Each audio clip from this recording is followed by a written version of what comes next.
মুখে স্বাদ লেগে থাকার মতো কই মাছ দিয়ে ধুন্দুলের অস্থির একটি রেসিপি আপনাদের সঙ্গে শেয়ার করব। আশা করি অনেক বেশি ভালো লাগবে আপনাদের। যারা কখনোই ধুন্দুল খায়নি অথবা ধুন্দুল খেতে একদম পছন্দ করে না, তাদের একদিন হলেও এভাবে করে রান্না করে দেবেন, দেখবেন চেটে পুটে খেয়ে নিয়েছে। যাই হোক, প্রথমে মাছগুলো আমি পরিষ্কার করে সামান্য করে কেটে দিয়েছিলাম, যাতে করে মাছের ভিতর পর্যন্ত মশলাগুলো খুব ভালোভাবে ঢুকে যায়। তারপর শুধুমাত্র হলুদ ও লবণ দিয়ে মেরিনেট করে রেখেছিলাম 5 মিনিট। তারপর তেল দিয়ে আমি ভালোভাবে মাছগুলো ভেজে নিয়েছি। মাছ ভেজে নেওয়া হয়ে গেলে আমি একই তেলে দিয়ে দিলাম কয়েকটা পেঁয়াজ কুচি, এবং পেঁয়াজটা হালকা ব্রাউন কালার হয়ে আসলে দিয়ে দিলাম হাফ চামচ হলুদ, মরিচের গুঁড়ো ও আদা রসুন পেস্ট হাফ চামচ, সঙ্গে সামান্য একটু কাঁচা জিরাও পেস্ট করে নিয়েছিলাম। তারপর দিয়ে দিলাম হাফ চামচ লবণ। এখন মশলাটা কষিয়ে নেওয়ার পালা, সেজন্য সামান্য একটু পানি দিয়ে দিলাম, যাতে করে মশলাটা খুব ভালোভাবে কষিয়ে নেওয়া হয়। তেল এবং মশলাটা যতক্ষণ না পর্যন্ত আলাদা হয়ে আসতেছে ততক্ষণ পর্যন্ত মশলাটা কষিয়ে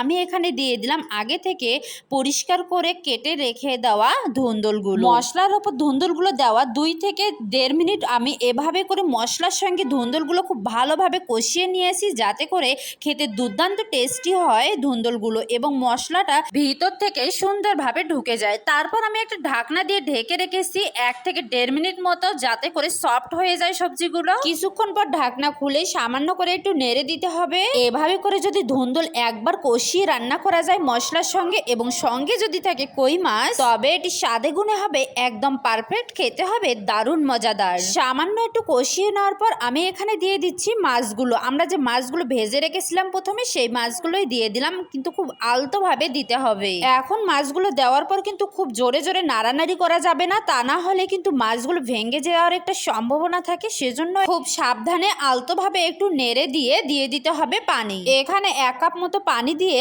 এখন আমি চুলার ফ্লেম হাই হিটে রেখে জাল করে নেব 5 মিনিট। পানি দিয়ে আমি সামান্য করে একটু সবকিছু মিক্সড করে নিচ্ছি, তারপর ঢাকনা দিয়ে ঢেকে রান্না করে নিতে হবে।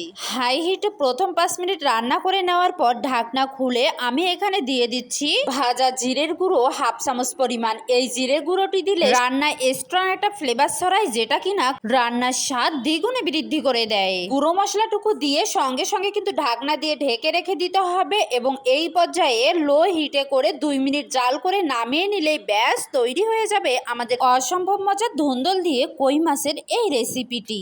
ছোট বাচ্চাদের সবজি খাওয়ানো অনেক কষ্টকর, আর যদি হয় ধুন্দুল, তারা তো খেতেই চায় না। সেজন্য একদিন হলেও এভাবে করে একবার রান্না করে তাদের খাওয়াবেন, দেখবেন অনেক মজা করে খাবে তারাও। রেসিপি কেমন লাগলো অবশ্যই কিন্তু আমাকে কমেন্ট করে জানাতে ভুলবেন না। আর যদি ভালো লেগে থাকে তাহলে আপনার বন্ধু বান্ধবদের দেখার সুযোগ করে দেওয়ার জন্য একটা শেয়ার দিয়ে দেবেন। সবাই ভালো থাকবেন, আমার জন্য বেশি বেশি করে দোয়া করবেন। আল্লাহ হাফেজ।